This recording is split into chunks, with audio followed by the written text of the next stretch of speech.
ሶስተኛው ዕንቁ ማን ነው ከተባለ ሰው። ያ ዕንቁ ማን ነው ከተባለ ኢየሱስ ክርስቶስ። የሰው ዋጋው ማን ነው ከተባለ የሰው ዋጋው ክርስቶስ። ሁሉም ነገር ይህ ዓለም ለትርፍ የተፈጠረ ነው። ሰው ነጋዴ ነው። ይህ ዓለም ለትርፍ የተፈጠረ ነው። ይሄ ዕንቁ የተባለ ምንድን ነው ካላችሁኝ፣ ዕንቁ የተባለ የመጀመሪያው ሰው ነው። እስኪ ሰው በሉ። ሰው ምን ይባላል? ዕንቁ ይባላል። ሰው በጣም ውድ ንብረት ነው በእውነቱ። ሶስት ነገሮችን ልናገርና ትምህርቱ እዚሁ ላይ ያበቃል። ሶስቱ ነገሮች ዕንቁ የተባሉ እነማን ናቸው? ራሳችንን ከመክሰር ይሰውረን። ራስን ማክሰር ትልቅ ክስረት ነው። የከሰረ ነጋዴ ማለት ራሱን የከሰረ ክርስቲያን ነው። ኃጢአትን ከመስራት ነፃ ለመውጣት የመጀመሪያው መፍትሄ ምንድን ነው? ክብርን ማወቅ። ክብርን ማወቅ በሉ። ክብሩን ያወቀ ሰው ኃጢአት አይሰራም።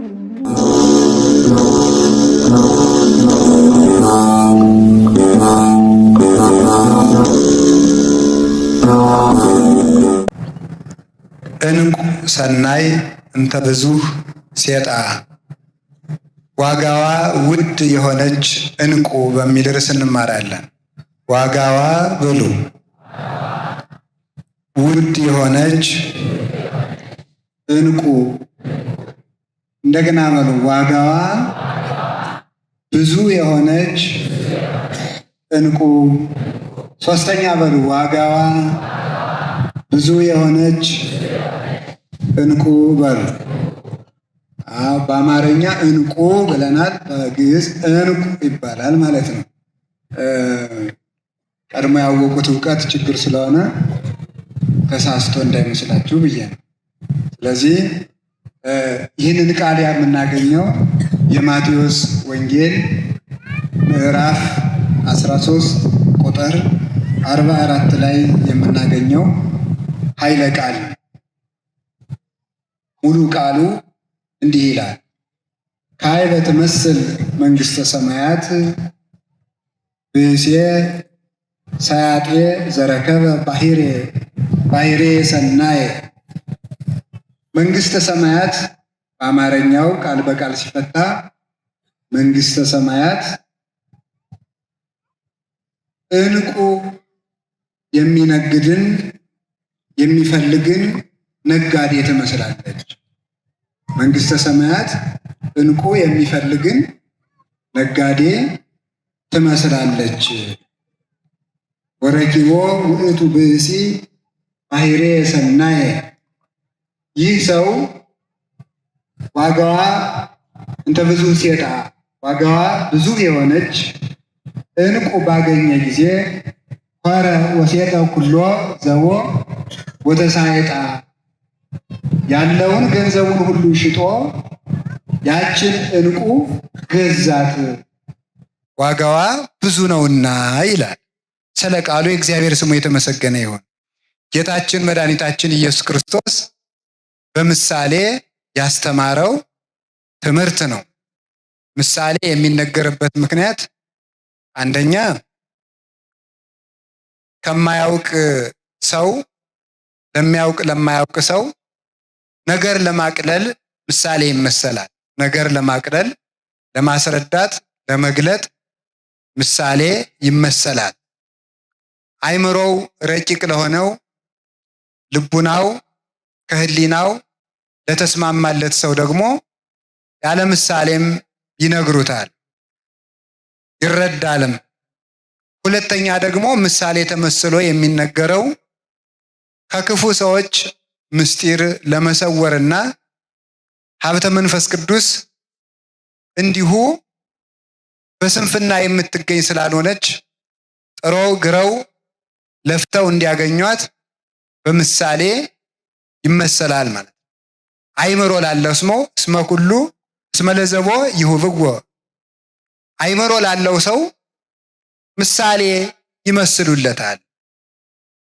ወይ ወስክዎ፣ ላለው ሰው ይሰጠዋል ይጨምሩለታል ይላል። ላለው ይሰጠዋል ይጨመርለታል ማለት ላለው ይሰጠዋል ማለት አይምሮው ለቀና ሰው ምሳሌ መስለው ይነግሩታል። ወይ ወስክዎ፣ ምስጢሩን ተርጉመው ይጨምሩለታል። ወለዘስ አልቦ አይምሮውን ላጣ ሰው ግን እመዲ ቦ ያሃይድዎ አይምሮ ለሌለው ሰው ግን ያኑ ምሳሌውን ይመስሉበታል እንጂ አይመስሉለትም። ያኑ አይምሮውን ነስተው በግዕዘ እንስሳ ያቆሙታል። ምሳሌውን ከመረዳት ወደ አለመረዳት ያወጡታል።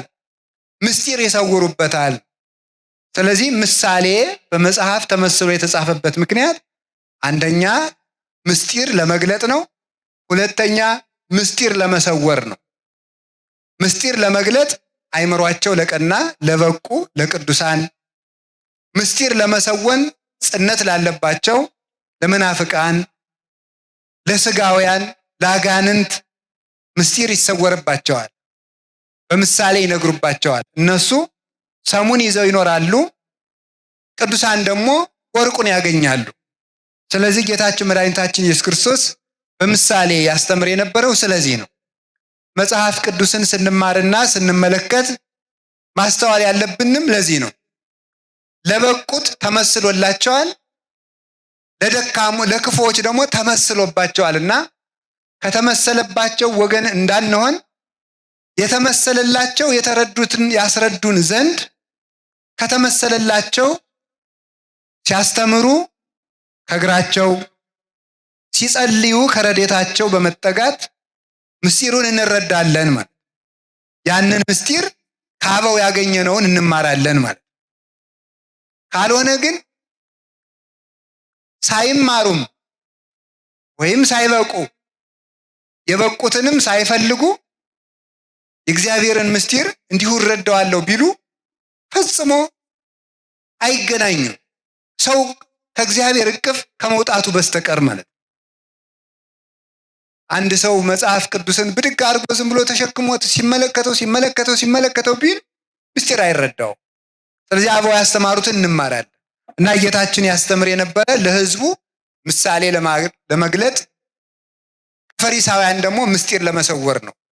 ለደቀ መዛሙርቱ ቤት ውስጥ ይተረጉምላቸዋል። ሕዝቡ ደግሞ ለሰም የሚሆናቸውን ተምረው ይሄዳሉ። በረድኤት ይጠቀሙበታል በየዋህነት እና በምሳሌ መስሎ ካስተማረው መካከል መንግስተ ሰማያት ውስጥ ሰው በምን መልኩ እንደሚገባ መንግስተ ሰማያት ምን እንደሆነ ይህንን ሲያስረዳ የተናገረበት አንቀጽ ነው።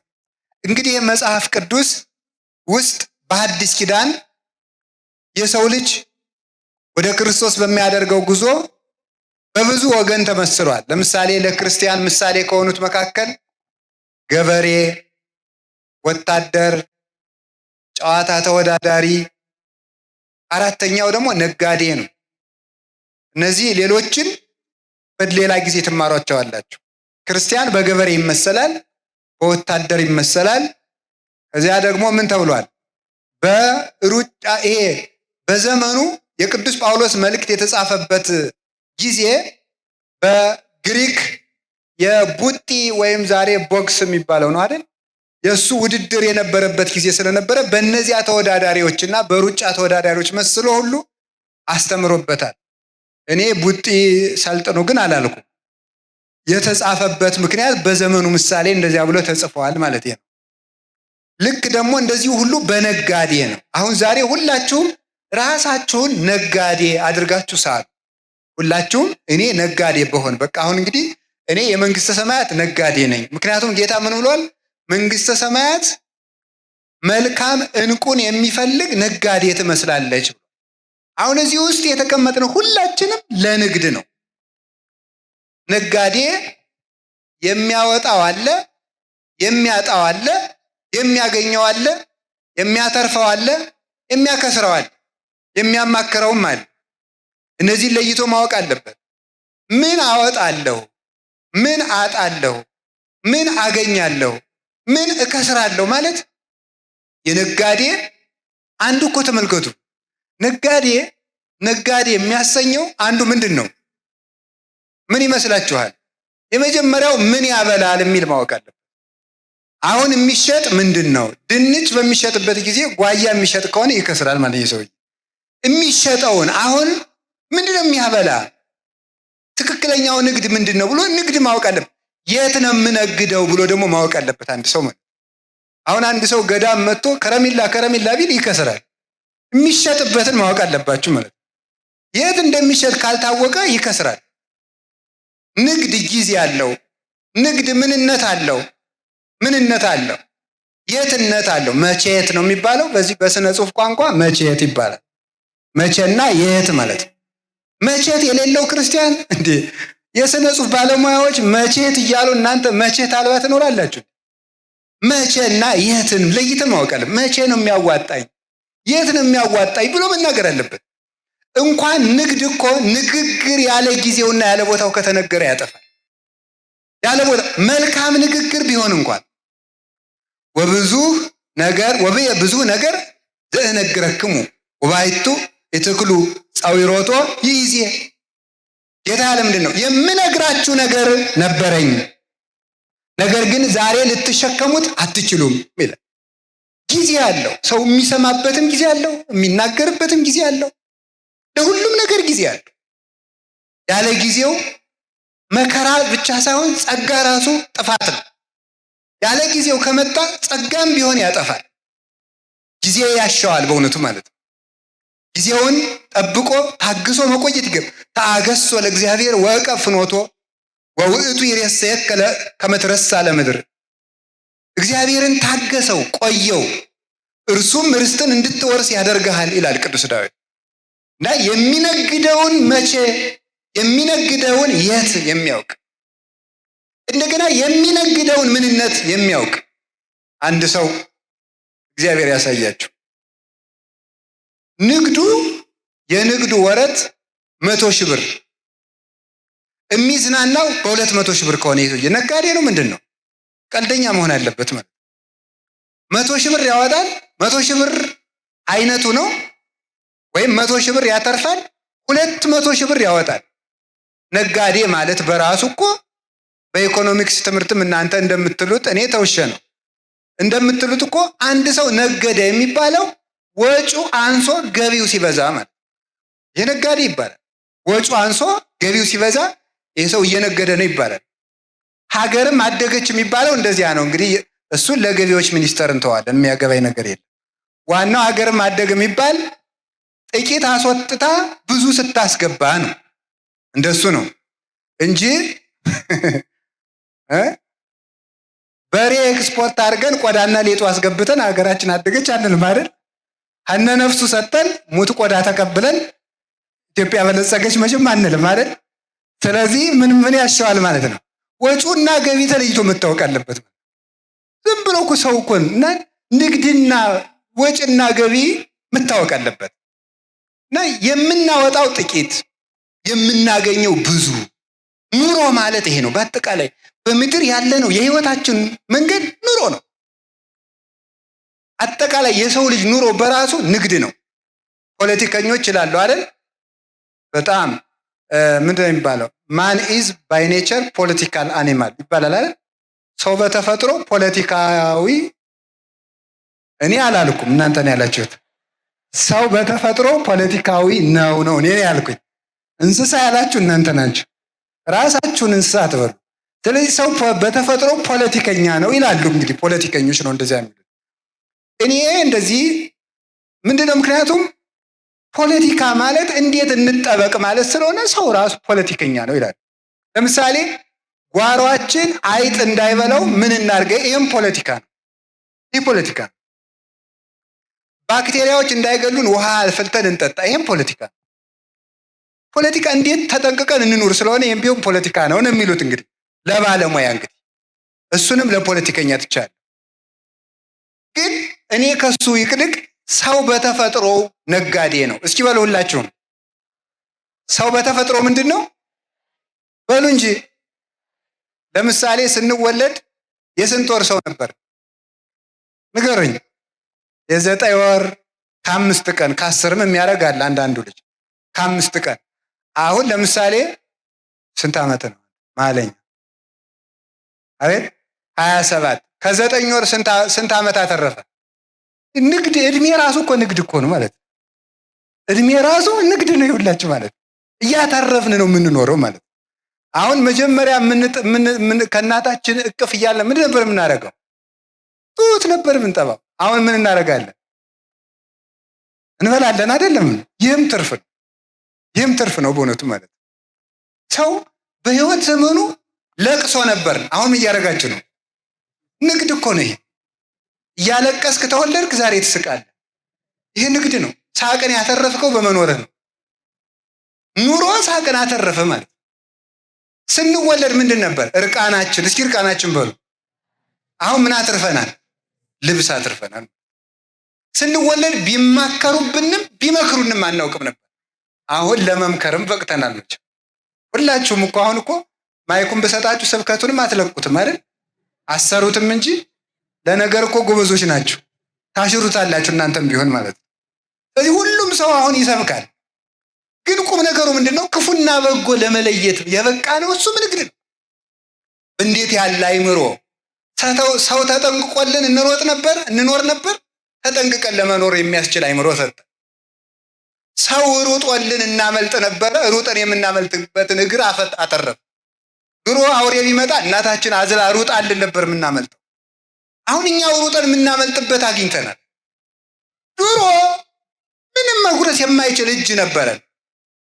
አሁን የሚያጎርስ እጅም ይዘናል። ይህም ትርፍ ነው። ድሮ ሆዳችን ቢቆርጠን ራሳችን ቢፈልጠን እርር ብለን እናለቅሳለን፣ እናታችን እናስቸግራለን እንጂ ይሄን አመመኝ እንኳን አንልም። ያለ ፍላጎታችን የሆነ መድኃኒት ቢግቱን ይሄ አይሆነኝም ማለት አይቻል። አፋችን አልፈታም ዝም ብለን መጋት ነበረ። አሁን ግን ይሄን አልበላም ይሄን አላደርግም ብለን ክፉና ደግ የምንናገርበትን የምንለይበትን አንደበት አግኝተናል። የሁሉ ትርፍ ነው። ራስን ችሎ መቆም ትርፍ ነው። ከወደዱት መድረስ ትርፍ ነው። ከወደዱት ደርሶ መዋል። ሰዎች እኮ እኛ ብዙ ጊዜ ጸጋችንን የምናደንቀው ከሰው ትከሻ ላይ ስናየው ስለሆነ ነው እንጂ ውሎ ማደር እንዴት ያለ ትርፍ ንግድ መሰላችሁ? ተንቀሳቅሶ ማደር፣ ተንፍሶ ማደር፣ ተቀምጦ መዋል ራሱ እኮ ትርፍ ነው። ከጎለቱ ስራ ፈታችሁ አይደለም። የማያስቀምጥ ደዌ ያለባቸዋል። መቆም ትርፍ ነው በእውነቱ ማለት ነው። መራብም እኮ ሲቻል ነው። በሽታ ሲመጣ እንኳን መጥገብ መራብም አይቻልም። በሽታው ይዘጋልና ማለት ነው። ስለዚህ ሁሉም ነገር ይህ ዓለም ለትርፍ የተፈጠረ ነው። ሰው ነጋዴ ነው። ይህ ዓለም ለትርፍ የተፈጠረ ነው። አበው በዚህ ዓለም አተረፉበት። ያላተረፉበት ነገር የለም። እኛ እንዳንከስርበት እግዚአብሔር ይርዳን። እድሜ ትርፍ ነው። እድሜ ትርፍ እኮ ነው። 50 ዓመት እንኖራለን፣ የዘላለም ሕይወት እናተርፍበታል። ዳዊት በ70 ዘመኑ የአምላክ ልብ የሚባል ዘላለማዊ ስምን አትርፎበታል። ዘላለማዊ ስምን አባቶቻችን በሁሉ ነገር ነግደው አትርፈዋል። በእውነቱ ማለት 3 ሰዓትን ያተረፈባት ሰው አለ። የሚደንቀኝ ሰው በቀኝ የተሰቀለው ወንበዴ በቀኝ ተሰቀለ። 3 ሰዓት ተሰቅለዋል፣ አተረፈባት። ያኛው ደግሞ ከሰረባት። ሞኝ ሰው ከመልካም ዘመኑም አያተርፍም፣ ከክፉ ዘመኑም አያተርፍም። ቢያንስ እኮ ሰው በመልካሙ ካልተጠቀመ በክፉ መጠቀም አለበት። በዚህም ያልተጠቀመ ሰው ነው ይሄ ሰው ማለት። ስለዚህ ላወቁበት ሁሉ ማትረፊያ ነው። ማጣት ማትረፊያ ነው። ማግኘት ማትረፊያ ነው። መሾም ማትረፊያ ነው። መሻርም ማትረፊያ ነው። ርስት መውረስም ማትረፊያ ነው። መሰደድም ትርፍ ነው። ላወቀበት ሰው ሁሉ ትርፍ ነው። ሰይጣን እንኳ ቢሆን ላወቀበት ሰው ጥቅም ነው። ሰይጣን እንኳ ቢሆን አበው በሰይጣን ጸድቀውበታል። እኛ ግን በመላክም የምንጸድቅ አይመስለኝም። ግን አይዟችሁ እንጸድቃለን። እመቤታችን ስለምታማልደን መድኃኔዓለም ቸር ስለሆነ አበው ዲያብሎስን ታግለው ጸደቁበት እኮ። እንዲያውም እኮ አባታችን አቡነ ተክለ ሃይማኖት ዲያብሎስ አጋንንት ሊፈትኗቸው ሲመጡ ጸሎታቸውን አቋርጠው ዝም በድንጋይ መጥቶ ሲቀጠቅጣቸው እስከ ይደቅቅ አጽሙ ይላል። አጥንታቸው እስኪሰበር ደበደባቸው እስኪነጋ ድረስ። ኋላ መልአኩ መጥቶ አጋንንትን አባሩ። ለምንድን ነው አትጸልይም እንዲህ አላቸው። አይ እኔ አልጸልይም። ቢሆን አታማተም? እኔ አላማተም። እንዴ ለምን? ካማተምኩ አጋንንቱ ይሸሻሉ። ከሸሹ ደግሞ አይደበድቡኝ፣ ካልደበደቡኝ ክብር አላገኝም። ምክንያቱም ክርስቶስ ምን ብሏል?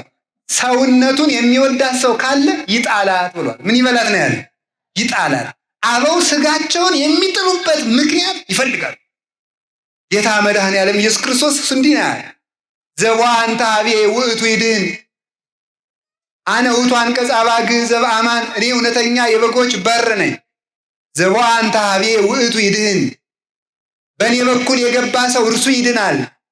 ይበውዕ ወይወፅእ፣ ወደ እኔ ይገባል ይወጣል። ወይረክብ ምርአየ፣ ይበውዕ ወደ ሃይማኖት ይገባል ይወፅእ፣ ምግባር ለመስራት።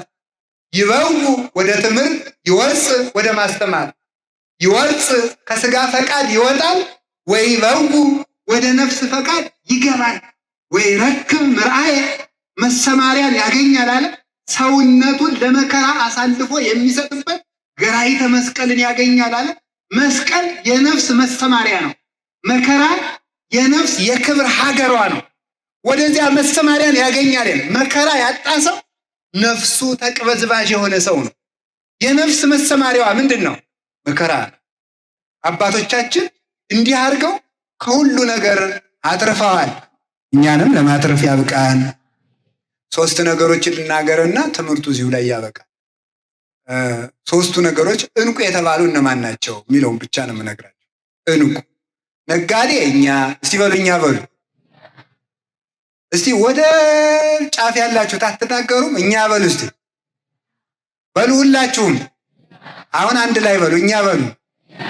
ምንድን ናችሁ? ምንድን ናችሁ? እንደገና ምንድን ናችሁ? የምን ነጋዴ? የመንግስተ ሰማያት በሉ እንጂ አንድ ጊዜ ሁላችሁም። ሁላችንም የመንግስተ ሰማያት ነጋዴ ነን በሉ። የምን ነጋዴ ነን? የመንግስተ ሰማያት ነጋዴ። በጣም ጥሩ። አሁን ወጭ አለው፣ ወጭ አለው። እሺ ወጭ አለው። ከዛስ ምን አለው? በሉ ወጭ ትርፍ ወይም ገቢ በሉት፣ ችግር የለም። አሁን ምን አለ? መንግስተ ሰማያት ሕገ ወንጌል፣ ሕገ ወንጌል ተስፋ፣ ተስፋ እግዚእነ ኢየሱስ ክርስቶስ ምን ይመስላል አለ? ዕንቁን የሚሻ ነጋዴን ትመስላለች።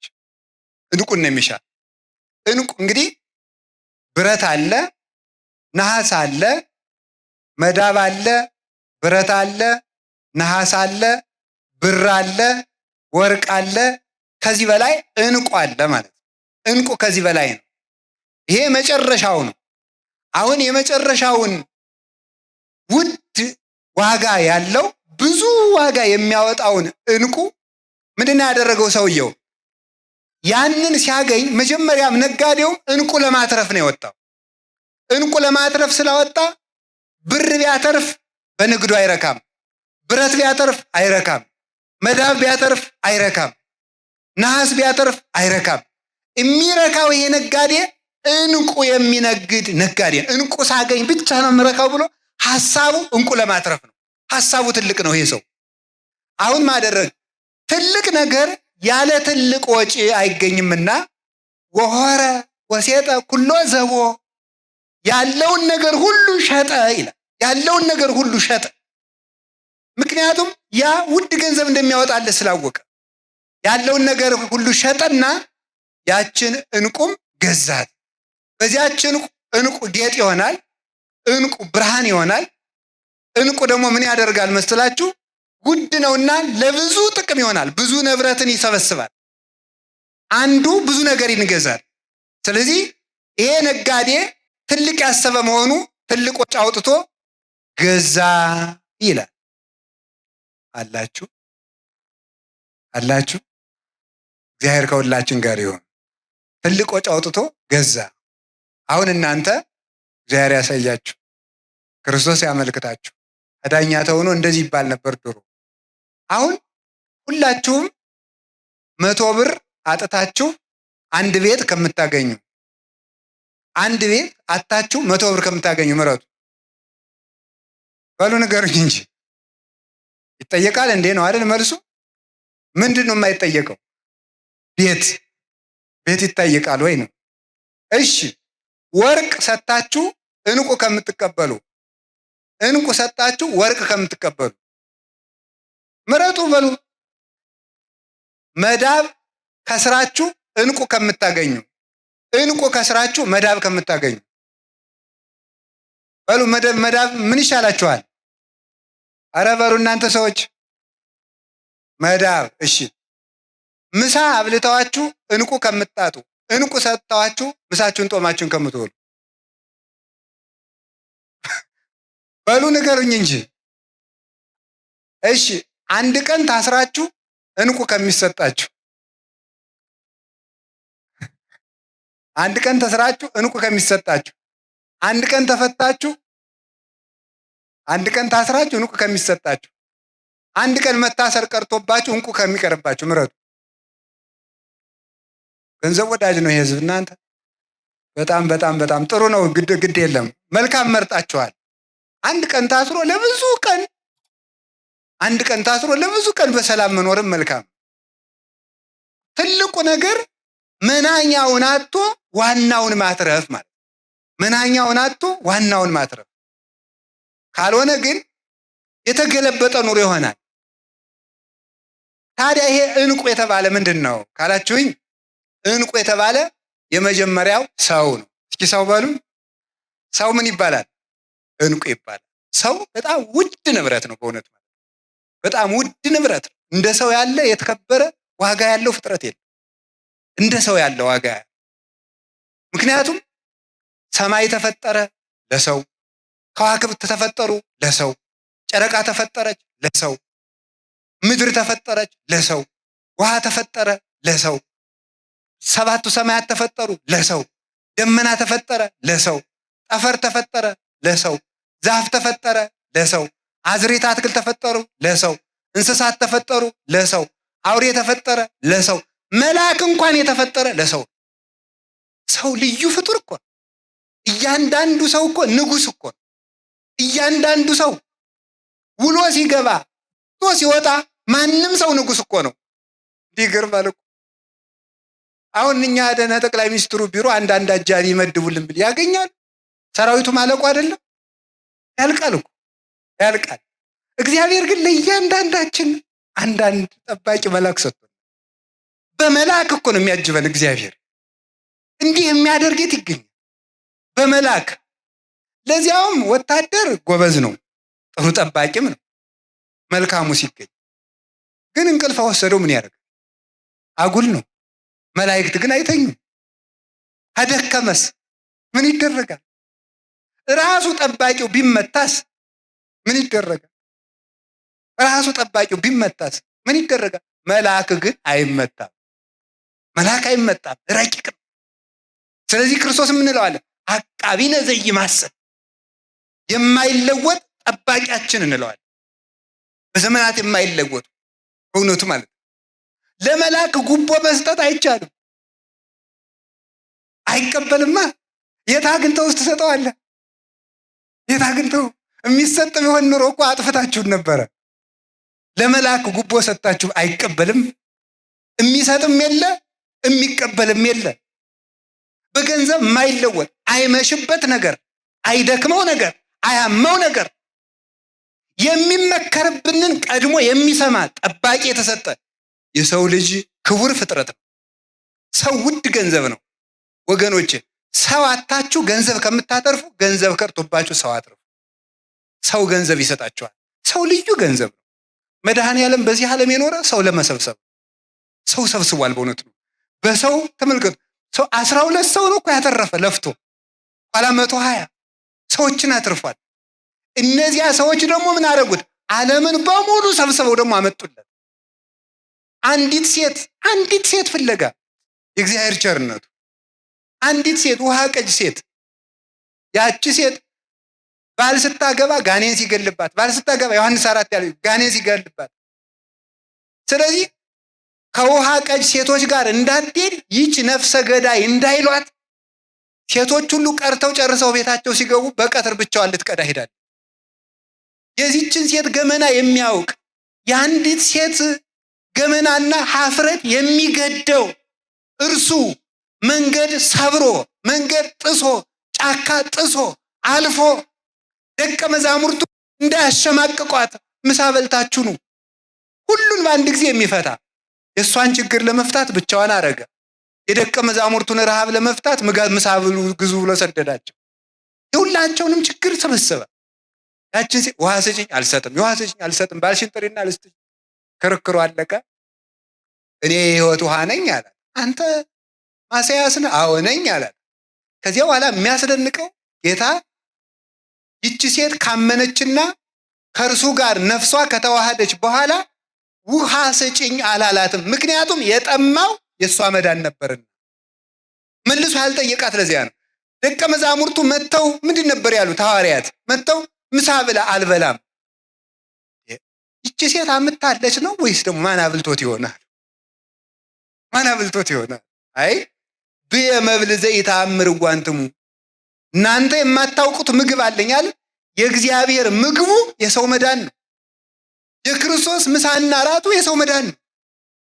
ክብሩ ሁሉ ሰው ነው። ለሱ ክብሩ ሁሉ ሰው ስለሆነ ክብሩ በሰው ስለተገለጠ ለሰው ሁሉ ብሎ ክብሩን እንደ መቀማት አልቆጠረው። እንዘባይል ውእቱ እንኩሉ አንደ የርሶ እንኩሉ ከመትበአሉ አንትሙ በንዴተ ዚአሁ፣ በእርሱ ድህነት እናንተ ባለጸጎች ትሆኑ ዘንድ ባለጸጋው ስለ እናንተ ራሱን ድሃ አደረገ ብሎ እንደተናገረ ነዋይ ሑሩይ ቅዱስ ጳውሎስ ፊልጵስዩስ ምዕራፍ 2 ቁጥር 8 ላይ እርሱ ክብሩን ለሰው ሁሉ ትቶ የተሰቀለ የእግዚአብሔር የክብሩ መገለጫ ሰው ስለሆነ ነው። ስለዚህ ጌታ ሰውን ያተርፍ ዘንድ ለሰው ብሎ ሁሉን ተወ። ለአምላክ ራሱን ድሃ አደረገ መባሉ ለአምላክ የፍጡር ስጋ ለብሶ ከመምጣት በላይ ምን ድህነት አለው ይላል ቅዱስ ጎርጎርዮስ ዘኑሲስ። ምን ድህነት አለው? አምላክ ደህይ የሚባለው የድሃን ስጋ ወነሳ አርአያ ገብር፣ ጌታ ሆኖ የባሪያን መልክ የሚፈልግ የለም። ባሪያ ሆኖ የጌታን መልክ የሚፈልግ ግን ብዙ ነው። እርሱ ጌታ ነው። የባሪያን መልክ ይዞ መጣ። ለእኛ የጌትነቱን መልክ በጸጋ ይሰጠን ዘንድ እርሱ የእኛን የባሪያ መልክ በቸርነቱ ነስቶ ተዋህዶ ሰው ሆነ። በዚህ ዓለምም ተመላለሰ። ኃጢአት ብቻ በቀርም የሰውነቱ ሁሉ ሰርቶ ካሰ። ማን? አንድ ዕንቁ አዳምን ፍለጋ ነው። ያ ዕንቁ የተባለ አዳም ነው። ሰውን ፍለጋ እግዚአብሔር ወደዚህ ዓለም የመጣ ሰው ውድ ገንዘብ ነው። ሰውን በአንድ ከብት አልገዛውም። 5500 ዘመን በሙሉ ሲታረዱ የነበሩት የብሉይ ኪዳን በጎች ሰውን መግዛት አልቻሉም። ለምን? የሰው ዋጋው በግ ስላልሆነ፣ የሰው ዋጋው እንስሳ ስላልሆነ። በምድር ላይ ሲሰዉ የነበሩ አሊምት፣ በሬዎች፣ ጠቦቶች ሁሉ ሰውን ማዳን አልቻሉም። የሰው ዋጋው ከብት ስላልሆነ ነው። በብሉይ ኪዳን ይቀርብ የነበረው የስንዴው የተለቀመው ስንዴው በሙሉ ስንዴው የተለቀመው የተበጠረው ለአሮን የታዘዘው ኦሪት ዘሌዋውያን ምዕራፍ 5 ላይ ያለው የተበጠረ ስንዴ አቅርብ የተባለው ያ ሁሉ እህል አዳምን አላዳነም። የሰው ክብሩ እህል ስላልሆነ፣ የሰው ክብሩ እህል አልሆነም። አሮን የለበሳቸው ኤፉደ ቅኔ፣ ልብሰ ተክህኖ፣ ግምጃው፣ ወርቁ ሁሉ አዳምን አልዋጀውም። የሰው ክብሩ ልብስ ስላልሆነ አሮን የሚያደርጋቸው ወርቆቹ ሁሉ በቤተ መቅደስ የነበሩት የወርቅ ንዋያት ሁሉ አዳምን ማዳን አልቻሉም። የሰው ክብሩ ወርቅ ስላልሆነ አሮን ከልብሰ ተክህኖ ላይ 5 በፊቱ 5 በኋላው ዕንቁ፣ 6 በፊቱ 6 በኋላው ዕንቁ ያለበት ልብስ ለብሶ ከመኮከበ ሰማይ ስርግው አሮን ሊቀ ካህናት በማእከሌሆሙ ይላል። እንደ ንጋት ኮከብ 6 ዕንቁ በፊቱ 6 ዕንቁ በኋላው አድርጎ ይህ ይንጎራደድ የነበረ አሮን መስዋዕት ያቀርብ የነበረ መስዋዕት አሮን ሰውን አላዳንም። የዕንቁ ሻሿቴ አዳምን ከነልጆቹ አላዳንም። የሰው ክብሩ ዕንቁ አይደለም። የሰው ክብሩ ወርቅ አይደለም። የሰው ክብሩ ልብስ አይደለም። ምን ይሁን? የሰው ሁሉ ከብትም አይደለም። በዚህ እንዳይደንቃቸው የሰው ክብሩ ሰማይና ምድር እንኳን አይደሉም። ምድር ለአዳም ካሳ የምትበቃ ቢሆን ኑሮ እግዚአብሔር ምድርን ጠቅሎ አዳምን ያድን ነበር። ምድር እንኳን ለአዳም ክብርነት አትመጥንም። ምን ይካስለት? ውሃ አይመጥንም። ፀሐይ፣ ጨረቃ፣ ከዋክብት ለአዳም ካሳነት አይመጥኑም። ስለማይመጥኑም የእናንተ ብርሃን ለአዳም ብርሃንነት አይበቃም ለማለት እርግፍ አረጋቸው። በዕለተ ዓርብ የእናንተ ብርሃን ለአዳም አይበቃውም አላቸው፣ ዘለፋቸው። ብርሃነ ጽድቅ ዘበአማን እኔ ነኝ ማለቱ ነው። ለአዳም የመልአክ ክብር እንኳን ይዋጀው ዘንድ አልበቃውም። መልአክ እንኳን እንዲያድነው የአዳም መልኩ የእግዚአብሔር መልክ ስለሆነ በመልአክ እንኳን ያድነው ዘንድ አልወደደም። አኮ በተንባል ወአኮ በመልአክ፣ በመልአክም አይደለም በምልጃም አይደለም፣ አምላክ ወልደ አምላክ እግዚአብሔር መጥቶ አዳምን ይዋጅ ዘንድ ወደዚህ ዓለም መጣ። ጥቀ ፍቁር ተመልከቱ። ዘአፍቀረ ሐሳረ ህላዌነ እምክብሮሙ ለመላእክት፣ ከመላእክት ክብር ይልቅ የእኛን ጉስቁልና የወደደ እርሱ እንደምን ያለው ነው ተብሎ ተነገረለት። ሰው ይሄን ያህል ነው። ኋላ መጨረሻ ላይ ምን ተሆነ ተባለ? እኛ በ30 ብር ሸጥንና ይሁዳ ከሰረ የሚባለው እሱ ነው። 30 ብር ተቀብሎ እንቁ አጣ። ያ እንቁ ኢየሱስ ክርስቶስ ነበር። 30 ብሩን ይዞ እንቁውን አጣው። ሰርጎ ዓለም ለሊሁ የሚባለውን ጌጥ የሚሆነውን አምላክ የሚያከብረውን ጌታ የሚያበራለትን ብርሃን አጣ በ30 ብር። ይሁዳን ያከሰረው ገንዘብ መውደዱና ዝሙቱ ነው። ከጌታ ጋር ሲማር ይውላል። ማታ ኢየሩሳሌም ከተማ አንዲት ሰው ጋር ያድር ነበር። 30 ብር እንሰጣለንና ክርስቶስን አሳልፈ ስጠን ሲባል አንሶኛል ብሎ በርባን የውሽማው ወንድም ስለሆነ እሱን እንመርቅልሃለን ተብሎ ነው የተስማማ። በበነገው በርባን የተፈታው በዚህ ውል ነው። ወንበዴ ተቀብሎ ወንበዴዎችን የሚያደናቸውን ጌታ ሳያተርፍ ቀረ። 30 ብር ሸክፎ ገንዘብን የፈጠረውን ጌታ አጣው። ይሁሉ ይህን መክሰር ማለት ይሄ ነው። ስለዚህ ትክክለኛው እንቁ ማን ነው ከተባለ ሰው ነው። ያ እንቁ ማን ነው ከተባለ ኢየሱስ ክርስቶስ ነው። የሰው ዋጋው ማን ነው ከተባለ የሰው ዋጋው ክርስቶስ ነው። እስኪ የሰው ዋጋው ክርስቶስ ነው በሉ እንጂ ንገሩኝ፣ ድገሙኝ እስኪ። የሰው ዋጋው ማን ነው?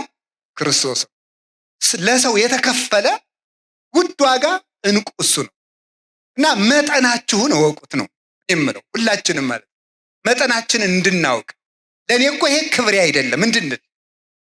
በገንዘብ ረክተን ስንቀር እኔ ገንዘብ ነው እንዴ ሽልማቴ? ለእኔ መጠኔ ክብሬ እኮ ክርስቶስ ነው። የእኔ እንቁ እኮ ክርስቶስ ነው። መጨረሻ ላይ የማገኘው እንቁ እኮ ክርስቶስ ነው። እንዴት እኔ በገንዘብ ረክቼ ቀራለሁ? ለእኔ መጠኔ ቤት አይደለም፣ ለእኔ ክርስቶስ ነው። ለእኔ መጠኔ እንጀራ አይደለም፣ ለእኔ ክብሬ ክርስቶስ ነው ማለት አለበት። ለእኔ ብርሃኔ እርሱ ነው። ለእኔ ከሹመትም በላይ መድኃኔ ዓለም ነው ብሎ ማሰብ ይገባል። ሐዋርያት ያተረፉት እንቁ ኢየሱስ ክርስቶስ ነው። ስለዚህ ጌታችን ኢየሱስ ክርስቶስ ምን አደረገ? ይህንን ዓለም ትቶ እንቁ ያለበትን እርሻ ገዛ። በዚያች እርሻ እንቁውን አገኘው። እርሻ ይህ ዓለም፣ እንቁ አዳምን ፈልጎ አተረፈ። ሁለተኛ ከቃሉ ጋር ናችሁ፣ እግዚአብሔር ከሁላችን ጋር። ስለዚህ አንድ ሰው አጣ የሚባለው ሰው ሲያጣ ነው። እና ያጣችኋት እናታችሁ፣ ያጣችሁ አባታችሁ፣ ያጣችሁት ወንድማችሁ፣ ያሳዘናችሁት ሰው ካለ ሰውን ፈልጉ። ለሰው እንኳን ምጽዋት መስዋዕት እንኳን መጠኑ አይደለም። ለሰው ጌታ ምንድን ነው ያለ? ከደጀ ሰላሙ ስትመጡ መስዋዕት ይዘህ ስትመጣ ወንድምህን እንዳስቀየምከው ብታስታውስ መስዋዕቱን አስቀምጠህ ሂደህ ወንድምህን ይቅር ብለህ መተህ መስዋዕቱን አቅርብ ነው ያለ።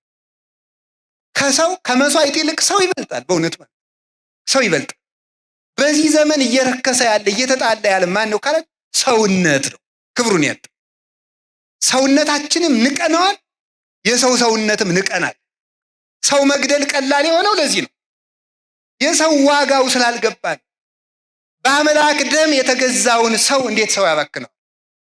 በአምላክ ደም የተገዛውን፣ በአምላክ ስጋ የተገዛውን በዓለም ያሉ በሬዎችን ሁሉ አርደን እኮ አንድ ሰው ማግኘት አንችልም። ለሰው የተሰዋው አምላክ ወልደ አምላክ ነው። ሰው ሁኑ በወርቀ ደሙ ነው የተገዛው። ሰው የሚወድ ልብ ይስጠን። ሰው ውደዱ። እውነቴን ነው ማለት ሰው ነው መውደድ። ሰውን ጥሎ ወዶ እግዚአብሔር የጥሎ ማለፍ አምላክ አይደለም። ሰውን ጥሎ ወደ እግዚአብሔር በብልጣብልጥነት አይሄድም። አሁን እዚህ አሳዝነ እዚህ እግዚአብሔር ድራማ ይሰራበታል። እግዚአብሔር ይቀለድበታል። እግዚአብሔር ይዘበትበታል። ወይስ ደግሞ እግዚአብሔር ከኛ የሳንቲም ድቃቄ ልብስ ላቄ የሚቸግረው ይመስላችኋል? እግዚአብሔር ቸግሮት ያበደረው ማን? እግዚአብሔር ታስሮ ያስፈታዋለን? እግዚአብሔርን ርቦት የመገበውስ ማን? እግዚአብሔርን ተራቅቶ ያለበሰው ማን? እግዚአብሔር ሳያውቅ ቀርቶ ያስተማረው ያማከረው ማን? ማንም። እግዚአብሔር ቸግሮት ይመስላችኋል? እግዚአብሔር የሚሻው እኛነታችን አይደለምን? ልባችን አይደለምን? ህሊናችንን አይደለንም ወይ? ልብነታችን አተነው የለምን? ነው አንድ መነኩሴ በቅቻለሁ እያለ አስቸገረ። በቅቻ ዝም ብሎ ሄዶ በቅቻለሁ ነው። እሺ ብሎ እስቲ ና በሉት ብሎ አባጋቶ እና በሉት አለና መጣና ሙልጭ አድርጎ ሲሰድቡ ተቆጡ። አባ በቅተዋል? አዎ። ሲሰድቡት ደግሞ መቆጣት። አንተ ምንድን ነው ያለው? ውስጡን ሌባ ዘርፎት ላዩን ቀለም የተቀባ ቤት ትመስላለህ። ምንም የሌለው ማለት ነው። ሰው ሰውነቱን ካጣ ምንም ነገር ትርፍ አይሆንም። ምንም ነገር። ጌታ ያለው እንዲህ ነው፣ ኩን ጠቢበ ለእዱከ፣ ጠላትህን እወቅበት ነው ያለው ማቴዎስ ወንጌል ምዕራፍ 5 ላይ። ጠላትህን እወቅበት፣ በጠላትህ ጠቢብ ሁን ይላል። በጠላትህ ጠቢብ ሁን፣ ከባላንጋራ ጋርም ፈጥነህ ጣረቅ ይላል። አንድ የበረሃ አባት ይህን ሲተረጉም፣ የበረሃ አባት እኮ ችግር ነው። አንድ የበረሃ አባት እኔ ያልኩኝ እነ እንጦንስን ነው። እሺ። እና ያ ሲተረጉም እንዲህ ይላል፣ ከባልንጀራ ጋር ፈጥነህ ታረቅ። እስኪ በሞት አንድ የበሉልኝ፣ ከባልንጀራ ጋር በሉ ፈጥነህ ታረቅ። ምን በል? ጠላትህን እወቅበት። ባላንጋራና ጠላት የተባለ ምንድን ነው ይላል? አባቶች ብዙ ትርጉም ነው ያለው። ይሄ አንቀጽ አባባው ብዙ ተርጉመውታል።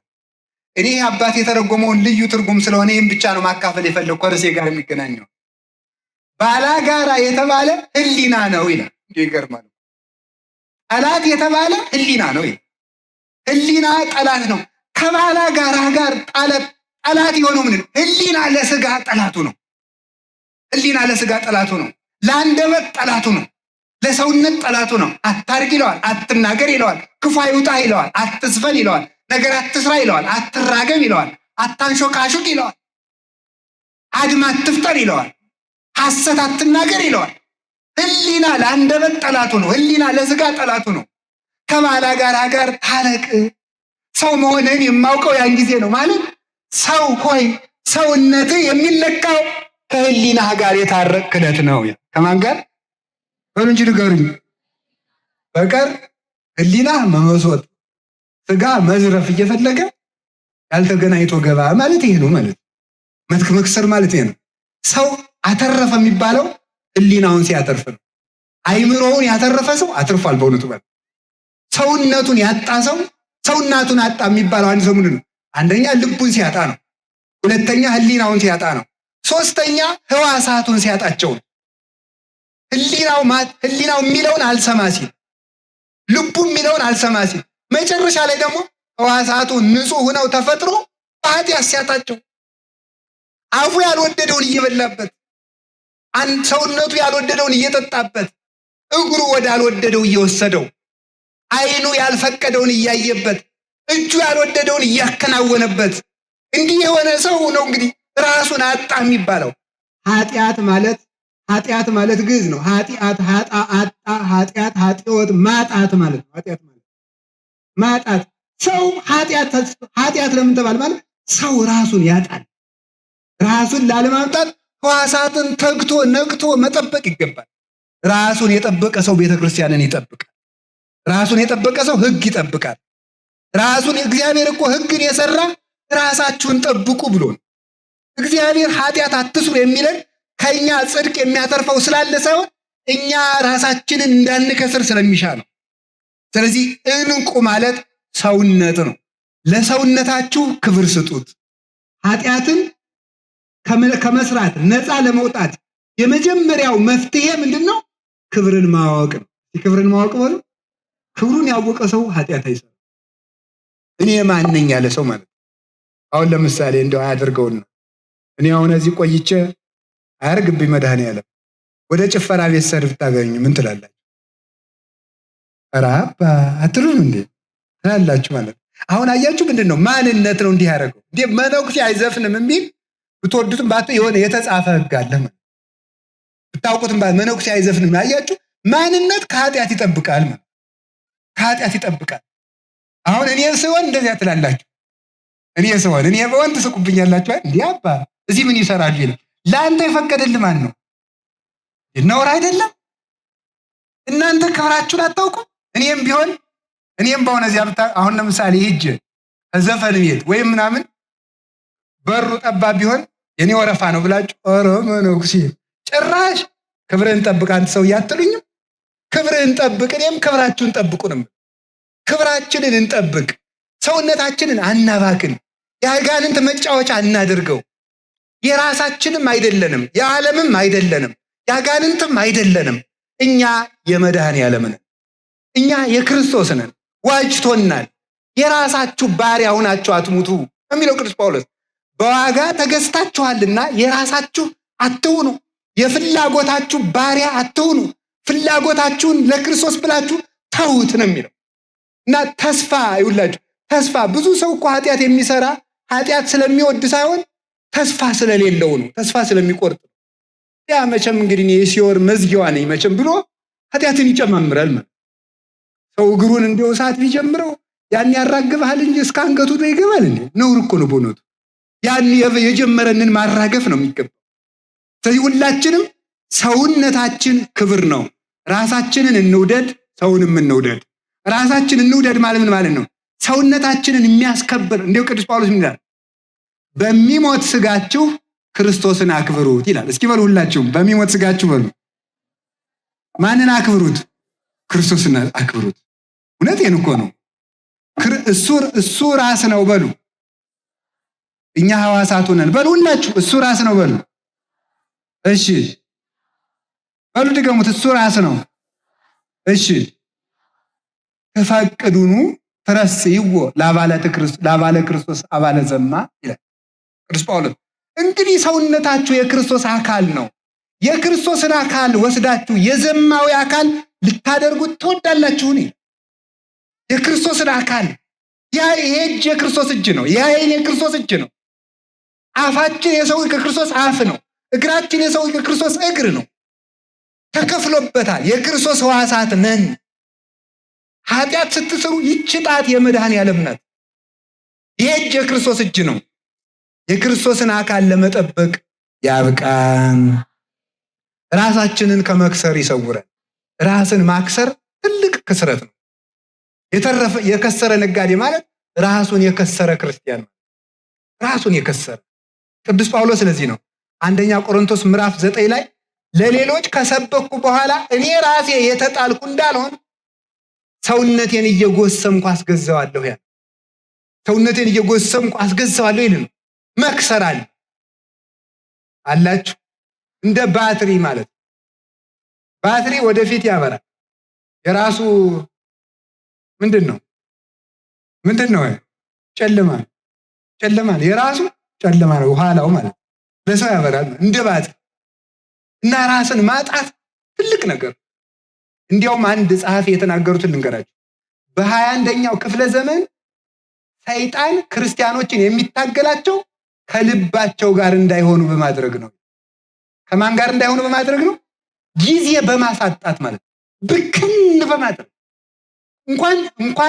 እንኳን እንድንጸልይ እንድንጾም ይቅርና እንደው ምንም እንኳን ማሰብ እንኳን እንዲህ አሁን እዚህ በቃ በቀን 20 ደቂቃ ቁጭ ብዬ ለራሴ አስቤ ያውቃለሁ የሚል ሰው ልሸል ወደ ላይ እንዳትወጡ። እናንተ እኮ ነገረኛ ናቸው።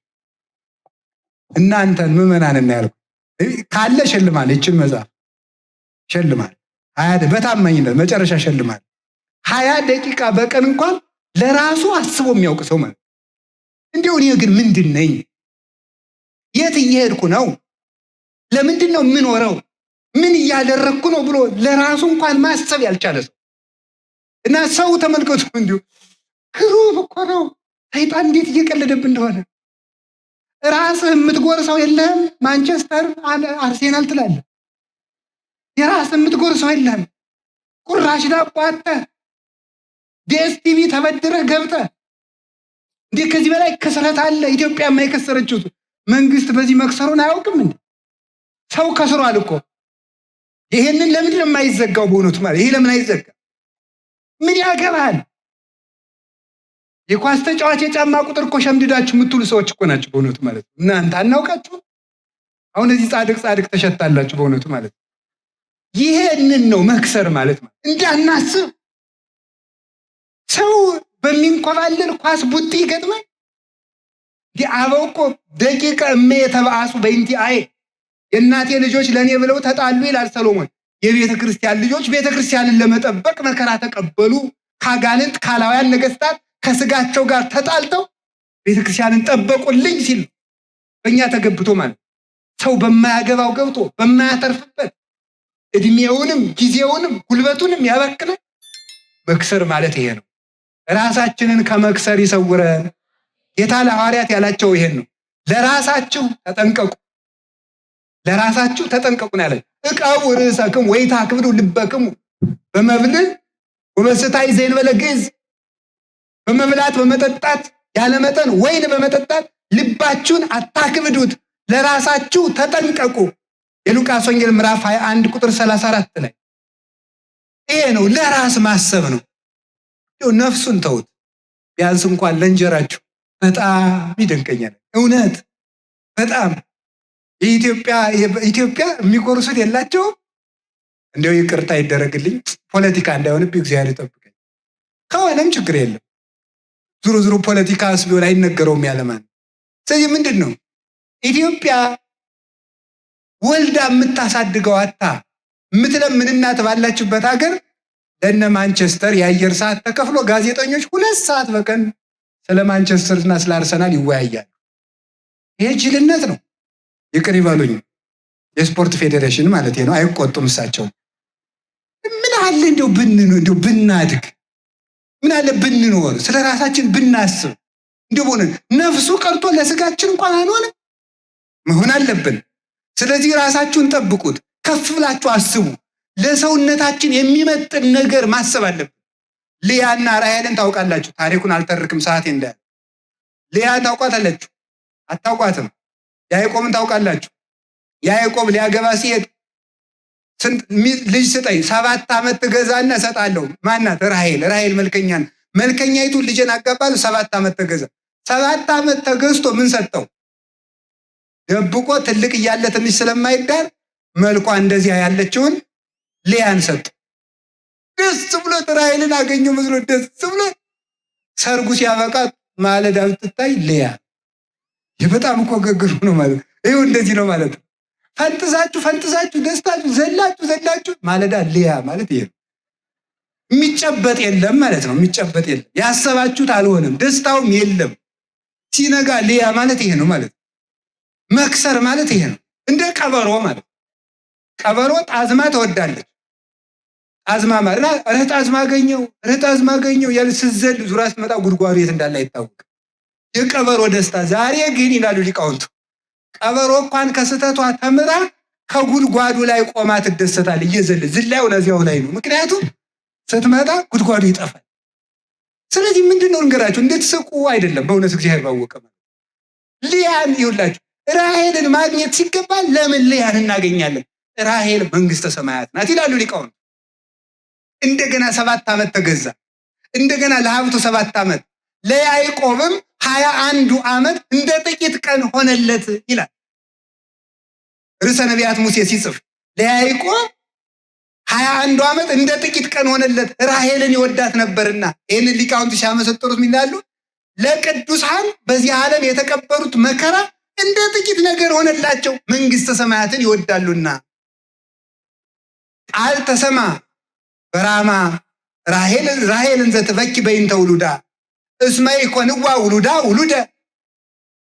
በራማ ለቅሶ ተሰማ፣ ራሔልም ስለ ልጆቿ አለቀሰች፣ ልጆቿ ሙተው ልጅ አልሆኗትምና። እንደው ብዙ ትርጉም አለው ከርዕሳችን ጋር የሚገናኘውን ቃል ራማ ብሂል ልዑል መካን። ራማ ማለት ከፍ ያለ ቦታ። ልዑል እግዚአብሔር ስለ ልጆች አዘነ። ራሔልም አለቀሰች ማለት ምን ማለት ነው? ራሔል አለቀሰች፣ መንግስተ ሰማያት አዘነች። እስመ ይኮንዋ ውሉዳ ውሉደ ልጆቿ መንግሥተ ሰማያት አንገባም ብለዋታልና ለመንግሥተ ሰማያት የሚሆን ሰው ጠፍቷልና መንግሥተ ሰማያት በእኛ አዘነች ተብሏል። እና የሰው መጠኑ ደመና አይበቃውም፣ ጠፈር አይበቃውም፣ አየራት አይበቁትም። የሰው መጠኑ የእግዚአብሔር ክብር ነው። ክብሩን የሰጠን በክብር የፈጠረን በክብር ያዳነን እሱ ውርደታችን ተቀብሎ በክብር በሐዲስ ተፈጥሮ ያከበረን መድኃኔ ዓለም ኢየሱስ ክርስቶስ ስሙ የተመሰገነ ይሁን። ክብራችን አውቀን ከኃጢአት ለመጠበቅ ያብቃን። ሁለተኛ አሁንም ደግሜ የተመሳሳይ ነው። ሁለተኛውና ሶስተኛው አጠር አድርጌ ልናገር። ሁለተኛውን ክርስቶስ ነው ብያችኋለሁ አይደል? አንደኛውን ሰው በሉ እንጂ ሰው በሉ። ምን አላችሁኝ? ሰው። ሁለተኛውን ማን ነው? ክርስቶስ ነው። ክርስቶስ ለምንድን ነው እንቁ የሚባለው? ዋጋው ብዙ የሆነ እንቁ ለምንድን ነው የሚባለው ከተባለ ዋጋው አሁን ልብ ብላችሁ ስሙ። ዋጋው ብዙ የሆነ እንቁ ለምንድን የተባለ? አንድ ገንዘብ ሁሉንም ነገር ማከናወን አይችልም።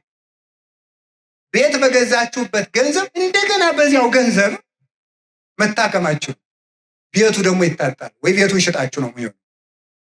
ቤት በገዛችሁበት ገንዘብ እንደገና መታከማችሁ፣ በታከማችሁበት ቤት መግዛታችሁ ነው። እንደገና ደግሞ በታከማችሁበት መብላት አትችሉም፣ ታከማችሁበታል። በበላችሁት መታከም አትችሉም፣ በልታችሁታል። በለበሳችሁበት መብላት አትችሉም፣ ለብሳችሁታል። ታዲያ አንድ ገንዘብ ለሁሉም ነገር መሆን አይችልም። ክርስቶስ ግን ለሁሉም የሚሆን ገንዘብ ነው። እስኪ ለሁሉም የሚሆን ገንዘብ በሉ። ለሁሉም ገንዘብ ይሆናል መድኃኔዓለም። በእርሱ ጤና ይገዛበታል፣ በእርሱ ሰላም ይገዛበታል፣ በእርሱ ኃይል ይገዛበታል፣ በእርሱ ክብር ይገዛበታል፣ በእርሱ እውቀት ይገዛበታል፣ በእርሱ መንግሥተ ሰማያት ይገዛበታል። ያቺ ነገር ብታርፍ ይሻላል መሰል። ልባችሁ ሁሉ ተጨልጦ ሆደኩ። አይ መከራዬ! ሰይፍ ችላችሁ እንድትኖሩ እየሰበኩ አሁን ይችል መቻል አቃታችሁ? ጥላችሁ ተሄዱ። ሐሳባችሁን ወደዚህ ሰብስቡ። ከቃሉ ጋር ናችሁ? እስቲ ብዙ ዋጋ ያላት በሉ። ምንድን? እንቁ በሉ እንጂ እንቁ። ብዙ ክብር ለሁሉ የሚሆን በሉላችሁ። ለሁሉ የሚሆን እሺ፣ ክርስቶስ መድኃኔዓለም ለሁሉ የሚሆን ክርስቶስን ከያዛችሁ ሁሉን ታገኛላችሁ። እንዲያውም ሊቃውንቱ ምን ይላሉ? ጌታ እንዲህ ብሏቸው ነበር፣ ጫማ እንዳታረጉ፣ የስንቅ ከረጢት አቅማዳ እንዳትይዙ፣ አሳይነ ወይ በትረ፣ ጫማም እንዳታረጉ በትርም እንዳትይዙ አለና የስንቅ አቅማዳም እንዳትይዙ፣ ወይ ወርቀ ወብሩረ፣ ወርቅም በርም ይዛችሁ እንዳትሄዱ አላቸው። እና ሊቁ ቅዱስ ዮሐንስ አፈወርቅ ይህን ሲተረጉምለት እንዴ የማያልቅ ገንዘብ እኔ እያለሁላችሁ የሚያልቅ ገንዘብ ይዛችሁ የምትሄዱ ለምንድን ነው አላቸው ሐዋርያትን። እኔ እያለሁላችሁ ገንዘብ የሚያልቅ ገንዘብ ወንበዴ የሚሰበስብ ገንዘብ ይዛችሁ ለምትሄዳላችሁ? ወንበዴ የማጸድቅ ገንዘብ እኔ እያለሁላችሁ ማለቱ ነው ይላል። አንድ ኢትዮጵያዊ ጸሐፊ ምን ይላሉ? በኪሱ ገንዘብ የሌለው ሰው በሽፍታ መሃል እየዘፈነ ይሄዳል። ምክንያቱም ምን ያረጉኛል ብሎ ማለት ነው። ምን ያረጉኛል? አያዙ ችግር እኮ ነው መያዝ። ማጣት እንደሚያስቸግር መያዝ የሚያስቸግር። ክርስቶስ ግን እሱን የያዘ ሰው ግን ተመልከቱ፣ እግዚአብሔር ያሳያችሁ። ክርስቶስን የያዘ ሰው ግን ተመልከቱ፣ ገንዘብ ይዞ ከወንበዴ ማምለጥ አይቻልም። እንዲያውም ሀብታም ነው እንቅልፍ አጥቶ የሚያድር። የድሃ እንቅልፉ ጤና ነው ይላል ሰሎሞን። የድሃ እንቅልፉ ጤና ነው። ይኸው የሚታወቅ ዘንድ አንድ ድሃ ዝም ብሎ ዳረጎት ይበላና በሎሌነት ገብቶ ነው ማታ የተኛ ጌታውና እመቤቱ በግድ ነው ፀሐይ ወጥቶ የሚቀሰቅሱ። መኝታውም የዚያን ያህል ነው፣ ልብሱም እንደዚያው ነው። የቤቱ ባለቤት ግን ግጥም አድርጎ የድሮ ምንጣፍ ወላንሳ ነው፣ እንደዚህ ያለ ፍራሽ አንሶላ የሚባል የለም። ወላንሳ ያውም የባለጸጎች ንግስት ወላንሳው ተነጥፎ እዚያ ተኝቶ ሽቱ ተረብርቦ ጠጁ ተጨልጦ ጮማው ተቆርጦ ወይ እንቅልፍ ባይኑ እንኳን። ይሄ ነገር ግን ይሄ ድሃ የኔ እንዳረጎት በልቶ በሰላም ያድራል፣ እኔ ደግሞ በሰላም አለ። ምንድን ነው ችግሩ ብሎ አሰበ። አይ ይሄማ አስበው ገንዘብ ነው መሰል፣ ይሄን ምን ላድርገው? እነገሌ ሊዘርፉ ቢመጡስ ገንዘቡን አልሰጥም ስል ቢገሉኝስ እያልኩ ነውና እስቲ ያ መሆኑን ለማወቅ ለሱ 300 ብር ስጠው ብሎ ሰጠው። 300 ብር ሲሰጠው 50ውን ላክስቲ 50ውን ላጎት የለም በስቷል 25 ይበቃዋል ሲል እንቅልፍ ሳያይ ነጋ። ኋላ በበነገው ምን አለ መሰላችሁ? ጌቶች ብራዎትን ይውሰዱና እረፍቴን ይመልሱልኛል አይባልም። እውነቱ ማለት ይህ መጽሐፍ ትርጓሜ ላይ ያለ ነው። አበው ሲተረጉሙ ያስተማሩን ማለት። ስለዚህ የምነግራቸው ምንድን ነው በእውነቱ ማለት የዚህ ዓለም ነገር ከሞት አያድን፣ ከገንዘብ ከወንበዴ ያድን። ክርስቶስ ግን ወንበዴ ቢመጣ እንኳን ከወንበዴ ያድናል። አንበሳ ቢጮህ ከአንበሳ ያድናል። እሳት ቢነድ ከእሳት ያድናል። ገንዘብ ይዞ ገብቶ እሳት ደህና የወጣ የለም። በገንዘቡ ምክንያት ከእሳት የተወረወረ ይኖራል እንጂ ገንዘብ ይዞ ወንበዴን ያሸነፈ የለም። ወንበዴ የመጣበት እንጂ በገንዘብ አራዊትን ያሸነፈ የለም። አራዊት የበሉት እንጂ። ታዲያ ማን ነው ሲባል ክርስቶስ ግን ለሁሉ ይሆናል። ወንድም ይሆናል፣ አባት ይሆናል። ስጋችን ለብሷልና ወንድማችን ሲመባልን አያፍርም። የሰማዕታት ወንድማቸው መንገድ መሪ ነው በእውነቱ ማለት ነው። ሊቀ ሐመር ሐመር ነዘይ ይቀርቦ ሞገድ መዝገብ ነዘይ ይረክቦ ሰራቂ ወያማስኖ ጻጼው ቁልቁኔ። ሐዋርያው እንድርያስ ለስብከት ሲሄድ ውሃ ሞልቶበት ውሃ የሚሻገርበት ሊያጣ መድኃኔዓለም ምኑ ለመስሎ የጀልባ ሹፌር የመርከብ ሹፌር መስሎ ቆይቶ በነፃ እየነዳ ወስዶ ያሻገረ ለረሃባችን ስንቅ የሚሆን ለረሃብም የሚሆን የሕይወት እንጀራ፣ ለጥምም የሚሆን የሕይወት ውሃ፣ ለመከራ የሚሆን አምባ መጠጊያ አለት እግዚአብሔር ኃይሌ ወፀወኔ ወእቱ የከልቦቱ እስመ ውእቱ ምእመናለ ሕይወቴ ወመኒ ጸብአኒ ታይን ይፈራሃኒ ልቤ። እግዚአብሔር ኃይሌ መጠጊያዬ፣ ብዋጋ ጋሻዬ፣ ብሮጥ መጠጊያዬ እግዚአብሔር ነው። ምን ታይሬሰየኒ ሰብ ሰው ምን ሊያደርገኝ ይችላል? እግዚአብሔር ክብር ነው። እግዚአብሔር ይሁ ክብረ ወሞገሰ ያከብራል፣ ለሁሉ ይሆናል። የመፍትሄዎች ሁሉ ራስ ያው እግዚአብሔር ቅዱስ እግዚአብሔር ነው። ስለዚህ መድኃኒታችን ኢየሱስ ክርስቶስ ሁሉን አጥተው ያ ነጋዴ ሁሉን ትቶ ዋጋው ብዙ የሆነ ምን ገዛ ይላል? እንቁን ገዛ ማለት ሁሉን አጥተን ክርስቶስን ማትረፍ ነው። እስኪ በሉ ሁሉን አጥተን በሉ ምን እናትርፍ ነው? ክርስቶስን እንድናተርፍ እግዚአብሔር። ቅዱስ ጳውሎስ እንዲህ ይላል ሁሉንም እንደ ምናምንቴ ቆጥረዋለሁ፣ እንደ ዕዳ ከመዕዳው እንደ ጉድፍ እንደ ጥራጊ ቆጥረዋለሁ አለ። ምን ልታተርፍ አላቸው። ምን ልታተርፍ ብለውታልስ?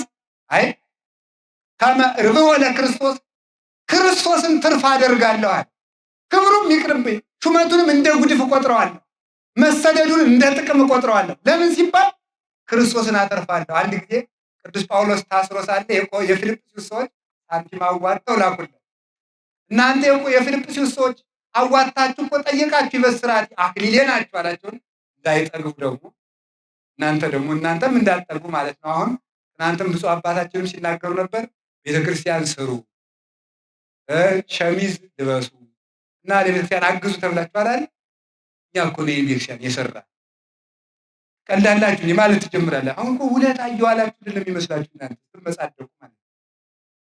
አሁን እግዚአብሔር ያሳያችሁ ማምላክን። አሁን እግዚአብሔር ድንጋዩን ናፍተ ፈለጥ ቢለው አይፈለጥም? ይፈለጣል። ድቃቅና ሸዋውን ቢለው ይሆናል አይሆንም? ውሃውን ደግሞ ሂድና በጥብጥ ቢለው አይበጠብጥም? ይበጠብጣል። ደግሞ ያንን እርጋና ኮንክሪቱን ቢለው ይሆናል አይሆንም? ሂድና በልጽራጽዮንን ስራ ቢለው ይሰራል አይሰራም? ነፋሱን ተሸከም ቢለው ይሸከማል አይሸከምም? እግዚአብሔርን ስራ መልአክን ስራ ቢለው አይሰራም? ይሰራል። ግን እኛን ለማጽደቅ ይለምናል። እንዲሁ እኮ ይገርማል እኮ እግዚአብሔር ለምኖ እንዲሁ የእሱ ነገር ምን ይባላል? አሁን እመቤታችንን ተቀበለ። የበኩር ልጃችሁን ስጡኝ ይላል በብሉይ ኪዳን። የበኩር ልጃችሁን ስጡኝ ያለ የሐናና የኢያቄም የበኩር ልጅ ድንግል ማርያም ሰጥ ተቀበለና ደግሞ መልሶ የዓለም እናት አድርጎ ሰጠ። እንዲህ ነው እግዚአብሔር በትንሽ ይቀበል። አፏ ያልፈታች ልጅ ተቀበለና ሰዓሊተ ምሕረት አድርጎ ሰጣቸው። አበርክቶ የሚሰጥ አሳድጎ የሚሰጥ አልቆ የሚሰጥ አግኖ የሚሰጥ ያው እግዚአብሔርን ማትረፍ ትልቁ ነገር በህሊናችን ሁሉ ኑሮ ምስጋናን፣ እልልታን፣ ጭብጨባ፣ መሞገስን ሳይሆን ክርስቶስን አትርፈን እንድንመለስ እግዚአብሔር ይርዳል። አሜን በሉ። ለዚህ ጨምሮ አሜን በሉ። አሁን ተመልከቱ እስቲ መብራት ይግባልን በሉ። ገብቷል። ባህር ዳር ነው ችግር የለም። እስቲ በሉ መብራት ይግባልን በሉ በሉ እንደገና። እሺ መንግስት መብራት አግብቶ ውሃ አይተው ምክንያቱም መብራት አይጠጣም በሉ። ክርስቶስ ግን የዓለም ብርሃን ነው። እንደገና ደግሞ ውሃ ይህ ለሁሉ ችግር ይሆናል ክርስቶስ ነው። የዚህ ዓለም ነገር በአንዱ ስንፈታ በአንዱ መቀደድ፣ በአንዱ ስንቋጥር በአንዱ መፍሰስ ችግር ነው የዚህ ዓለም ነገር። ቤት ሰራው ስንል አጥሮ ቀረ ይባላል። እንጠር ስንል ከጎረቤት ጋር ጠብ ይመጣል። የዚህ ዓለም ነገር ማፍሰሻው ብዛት። ክርስቶስ ግን ተጨማሪ ችግር የሌለው ክብር ነው። ችግር የማይፈጥር መፍትሄ እግዚአብሔር። አሁን እኮ ታውቃላችሁ አይደል? ምንድን ነው የምትሉት? ለጨጓራ ይሄንን መድኃኒቷ ለኩላሊት ካበዛው ደግሞ ያው ኩላሊትህ በትንሹ ሊጎዳ ይችላል ይላል። የጨጓራው ኩላሊትን ሳይነካ አይሆንለት፣ የኩላሊቱ ጉበትን ሳይነካ አይሆንለት። ክርስቶስ ግን አንዱን ሲያድን ሌላውን አይሰብርም። ሌላውም ተጠንቅቆ ጭምት ከጭምትነቱን የተነሳ የጧፍ ኩስታሪን አያጠፋም፣ የተቀጠቀጠ ሸምበቆን አይሰብርም ተብሎ የተነገረለት ፍጹም ጭምት ነበር። አሁን በክርስቶስ ስም የሚሳደቡት ሁሉ እንዴት እንደማያፍሩ ያሳዝናል። እሱ ገመና የሚሸፍን የጸሐፍት የፈሪሳውያንን እንኳን ገመና የሚሸፍን እናንተ እንኳን ታው እግዚአብሔር ያሳየኝ። አሁን እኔን ስሰርቅ ብታዩኝና መጀመሪያ ሌላ እስከመከራ ከማሳይ ነው። እኔ ስሰርቅ ብታዩኝና አንድ ሰው አባ ገብረ ኪዳን ንስሐ ልገባ እየሄድኩ ነው ቢላችሁ ሰው አላወቅም ሌባ ነው እንዳትል አትሉም ትላላችሁ። ጌታ ግን የብሉይ ኪዳን ካህናት ሌቦች እንደሆኑ ያውቃል። ለምጻሙ መጥቶ ከሱ ከተፈወሰ በኋላ ሂድና ራስን ለካህኑ አሰጥ። ለዚያ ሌባ ቄስ እኮ ነው፣ ለፈሪሳውያን እኮ ነው። ለፈሪሳውያን ለእነዚያ ገመናቸውን ሸፍኖ የሰው ገመና ያጋልጥ፣ ገመና የሚሸፍን ከባቴ አበሳ፣ ለፈለጉት ሁሉ ቅርብ፣ ሰው የማይመርጥ ለሁሉ የሚበቃ እግዚአብሔር ነው። መድኃኒታችን ኢየሱስ ክርስቶስን በጠዋትም በማለዳም እሱን እንደምንወድበት ልቡና ይስጠን። ጨምሩ፣ አሜን በሉ። እንደገና ጨምሩ። ትርፋችን ማን ነው? ስትጸልዩ አሁን እንግዲህ የምታስቡት ፊት ለፊታችሁ ማን እንዳለ እያስባችሁ ነው። አንድ የበረሃ አባት፣ የኔ የበረሃ አባት ተጠንቀቁልኝ፣ ሲናገር ምን ይላል መሰላችሁ? እንዲህ ይላል፣ ትልቅ ሰው የምልህ በጸሎት ጊዜ ልብህን ከእግዚአብሔር ጋር ያገኘሁት እንደሆነ ነው። ትልቅ ሰው የሚባለው እሱ በጸሎት ጊዜ ፊት ለፊቱ እግዚአብሔር እንዳለ የሚያስብ፣ በመከራ ጊዜ እግዚአብሔር እንዳለ የሚያስብ፣ አጠገቡ እንዳለ የሚያስብ ሰው በሕይወቱ በሚያደርገው ሁሉ ድርጊት እግዚአብሔርን እያየ የሚሰራ፣ ሲበላ እግዚአብሔርን እያየ የሚበላ፣ ሲናገር እግዚአብሔርን እያየ የሚናገር፣ ሲሰጥ እግዚአብሔርን እያየ የሚሰጥ፣ ሲተኛ እግዚአብሔርን እያየ የሚተኛ ወበምስካበ የኔ ይዘከረከ ይላል። በመኝታዬም አስብሃለሁ እያለ ሲነቃ እግዚአብሔርን እያሰበ የሚነቃ። አሁን ሰው ሲነቃ ከባንክ ያለበትን ዕዳ እያሰበ ነው የሚነቃው። እግዚአብሔርን እያሰባችሁ ንቁ፣ እግዚአብሔርን እያሰባችሁ ተኙ። እግዚአብሔርም ደግሞ እረፍት ይሰጣችኋል። ደግሞም ስሩ። አላችሁ የላችሁም? የመጨረሻ ሰዓት ያልቋል። የመጨረሻው ቃሉን ልናገረውና አንድ ሀሳብ ብቻ ልናገር። የመጨረሻ ዕንቁ የተባለ መከራ ነው። እስኪ ዕንቁ በሉ። ምንድን ነው እሱ? እርሱ መከራ ነው። መከራ ዕንቁ ይባላል። ችግር ማለት ችግር ራሱ ዕንቁ ነው። ለምን ሲባል ከዕንቁ ውስጥ ብዙ ዋጋ፣ ዕንቁ ባለ ብዙ ዋጋ ነው የተባለ አረጋዊ መንፈሳዊ የሚባል አባት ምን ብሎ ይናገራል? መከራ የእግዚአብሔር የጸጋ ማህደር ነው፣ የጸጋ መቅደስ ነው። ባለጸጋ ገንዘቡን በግምጃ ቤት እንደሚያስቀምጠው እግዚአብሔር ጸጋን ሁሉ ያስቀመጠ መከራ ውስጥ ነው ይላል። መከራ ውስጥ ነው። ምንድን ነው ይህን ለምሳሌ የምናይ ሲባል አንድ ሰው ከመታሰሩ ውስጥ እስራት ርስት ያገኛል። ከመታሰሩ ውስጥ ግዛት ነፃነት ያገኛል። ከስደት ርስት ይወልዳል። ከንባው ደስታን ይወልዳል። ሰው የሚያገኘው ለዚህ ነው። እኛ ግን ተመልከቱ፣ ደስታን በደስታ ርስትን በርስት ነፃነትን በነፃነት ማግኘት ስለምንፈልግ ነፃነት፣ ርስት፣ ደስታ የምናጠው በዚህ ነው። ርስታተን የምንሰደድ፣ ደስታተን የምናዝን የምንፈልግበት መንገድ የተሳሳተ ስለሆነ ነው። ስለዚህ ተመልከቱ፣ ክርስቶስ ግን መገኛዎችን ሲነግረን ሁሉን ትተን መከራ መቀበል ነው። መከራ መቀበል ደግሞ ምን ያደርጋል? ውስጡ ጸጋ ነው። ለምሳሌ ባርነት ነፃነት እንዳለው አበው ሲናገሩ ዮሴፍ ለባርነት ተሸጠ። ከዚያሳ ምን አደረገ? ከባርነቱ ውስጥ ምን ተወለደበት? መከራ ተወለደበት። ምን? እስራት። ከስራቱ ጌትነት ተወለደለት ይላል። ምን? ተሾመ ማለት። እስራቱ ውስጥ እግዚአብሔር ጥበብ ገልጦ ህልም ፈቶ እንዲሾም አደረገው። አባቶቻችን ቅዱስ እንጦንሲስ ሲተረጉም ምን ይላል? አብርሃም ርስት አልነበረው። ርስት ሲያጣ ሚስቱ ሳራ ሙታ የሚቀብርበት አልነበረው። ለመቅበሪያ እንኳን ርስት የሌለው ሰው ግን እግዚአብሔርን ርስት አድርጎ ይኖር ነበርና ሳራን ቀበረ። ለሳራ መቅበሪያ 400 ምዝምዝ ወርቅ ገዝቶ ቀበረ። ኋላ በዚያች መቃብር አብርሃም እዶ ሲቀበር፣ ሳራ ተቀበረች። አብርሃም ሲቀበር፣ ያዕቆብ ሲቀበር፣ ይስሐቅ ሲቀበር፣ ልጆቹ ሁሉ መጥተው እዚያ ሲቀበሩ በመቃብር ምክንያት ሀገር ወረሱ። ስለዚህ ምን ይላሉ አባቶቻችን? ምን ይላሉ? መንግስተ ሰማያት በመቃብር ማለት በሐዘን። አብርሃም የክርስቲያኖችና የመነኮሳት ምሳሌ ነው። አብርሃም ሚስቱ ስትሞት እያለቀሰ ነበር። አልቅሶ ለልጆቹ ርስት እንደገዛ የሚያለቅሱና የሚያዝኑ ሰዎች፣ ኃጢአታቸውን አስበው የሚያለቅሱ፣ ለቤተ ክርስቲያን ሰጥተው የሚቸገሩ፣ ለድሃ በድረው ጦም የሚያዝኑ ሰዎች እነሱ ጥጋብን ይወልዳሉ። ረሃብ ጥጋብን ይወልዳል። ስደት ርስትን ይወልዳል። መታሰር ነፃነትን ይወልዳል። ሐዘን ደስታን ይወልዳል። ጌታችን መድኃኒታችን ኢየሱስ ክርስቶስም ቤተ ክርስቲያንን የወለዳት ከዓርብ መከራ ነው። ቤተ ክርስቲያን የተወለደችው ወዴት ነው ተብሎ ከተባለ አንድ ነው አባ ጊዮርጊስ ዘጋስጫ ሲናገር ይሳኮር የሚባል ሰው ምን አምጥቶ ነበር?